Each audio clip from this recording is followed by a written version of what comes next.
देवी के अनेक स्वरूप हमारे शास्त्रों में वर्णित हैं और वो सब बिल्कुल सही है। इसमें कोई भी त्रुटियां नहीं है, गलती नहीं। पर उसकी गहनता समझने के लिए सहज में उतरना पड़ेगा, तो वाइब्रेशंस पे आप पता लगेगा। अब उसमें डिस्क्रिमिनेशन आप देखेंगे कि हर एक शक्ति के अलग वाइब्रेशंस है, पर बड़ी ये सूक्ष्म बात है। इसके लिए जितनी आपकी प्रगति होगी उतने आप समझ पाएंगे। इसका मतलब नहीं कि अब आप उसी में लगे रहिए, मतलब ये है कि आप सिर्फ ध्यान धारणा से अपनी अगर शक्ति बढ़ाएं और अपने को उस स्तर पे उतार लें, तो आप खुद ही समझ आएंगे कि इंसान को देखते ही आप समझ आएंगे कि ये कैसा, एकदम वो ज्ञान एकदम आ जाए, क्योंकि हम ज्ञान मार्गी हैं और हमारे नसों में ज्ञान आ गया है, तो ये सब पता हो जाए। पर उसके लिए ध्यान करना बहुत जरूरी, और कोई इसका मार्ग नहीं है कि आप बड़े पूजन करिए, भजन करिए और ये करिए वगैरह, कुछ ध्यान करना चाहिए। और उसके साथ ही साथ इंट्रोस्पेक्शन, मैं क्यों कर रहा हूँ ऐसे, मुझे ऐसे क्यों करना है, अपने ऊपर ध्यान होना है और दूसरे को ऊपर नहीं कि वो क्यों करा, क्योंकि उसका कोई फायदा नहीं होने वाला। आप ही को अपने को ठीक कराना और दूसरे को आप भी ठीक कर सकते। तो अपने ऊपर ध्यान रखें कि मैं ऐसे क्या कर रहा हूँ, मैं ऐसे क्यों सोच रहा हूँ, मेरे दिमाग में ऐसी बातें क्यों आती है। अपनी तरफ ध्यान दें और दूसरे की तरफ प्रेम दृष्टि, प्रेम की दृष्टि, कि मैं तो प्रेम में बैठा हूँ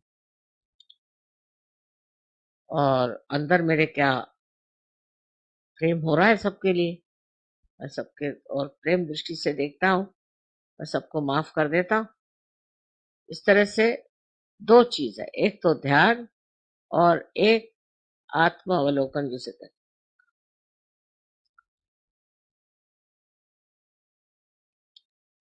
तो ये दोनों चीजों से मनुष्य की प्रगति होती है।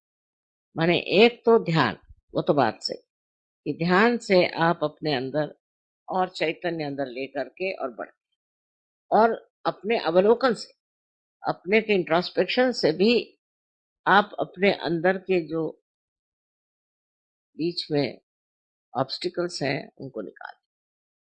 जैसे एक नदी का प्रवाह बह रहा है, अब उसके अंदर बहुत से पत्थर हैं, कुछ है, तो प्रवाह ठीक से बह नहीं सकता। अगर वो पत्थर क्या है आप देख दें और निकाल लें, तो कुंडलिनी का प्रवाह बिल्कुल बहुत जोरों में बह सकता है।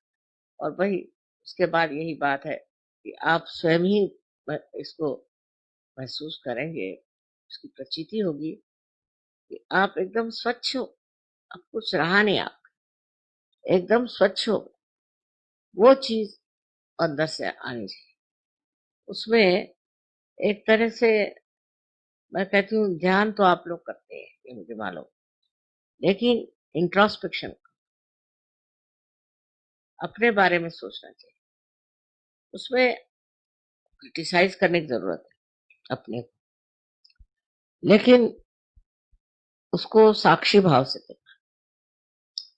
और दूसरे ये कि कहाँ तक मैं प्रेम करता हूँ, कहाँ तक मैं शुद्ध हूँ, कहाँ तक मैं अहंकार से बचा हूँ।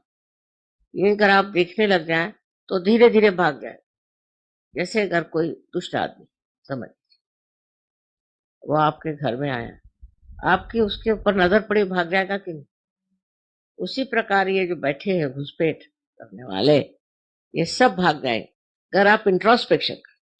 पर अगर अपने अहंकार में मैं तो ठीक हूँ, मैं तो बिल्कुल ठीक हूँ, ऐसे चले, तो यही सफाई करने की जरूरत, यही निर्मलता, यही स्वच्छता अंदर आने की जरूरत है।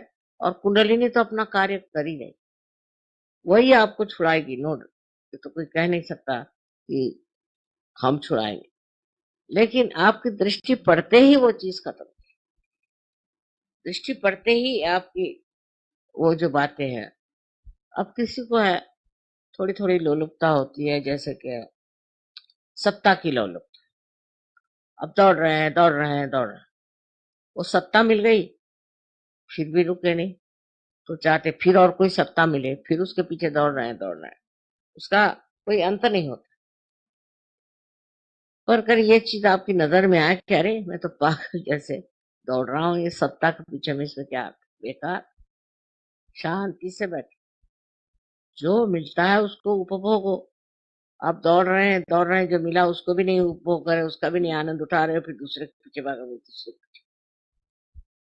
जब ये दशा आ जाए, उसको मैं सहजावस्था का, तो सहजावस्था में सारी देवी शक्तियां जितनी हैं आपके चरणों, आपको संभालेगी, आपको गाइड करेगी, आपको वरदान देगी, सारी चीज आ जाए, पर सहजावस्था नहीं चाहिए। उसमें मैं ये करने वाला हूँ, मुझे करना चाहिए, मुझे ये करना है, वो कर, ये जब शुरू रहता है तो मैं कहती हूँ कि अभी सहजावस्था नहीं। और जब सहजावस्था आई तो जैसे एक छोटा बच्चा पलने में पल जाए, ऐसे ही माँ की शक्ति के स्वरूप में हो जाता है। और ये जितनी भी शक्तियों का वर्णन है, वो सारी शक्तियां हर पल हर तरह से मदद, जिसकी जो जरूरत होती है पूरी, हर एक शक्ति में कोई ना कोई ऐसी विशेषता है। और इसलिए शक्ति की हम लोग पूजा करते हैं।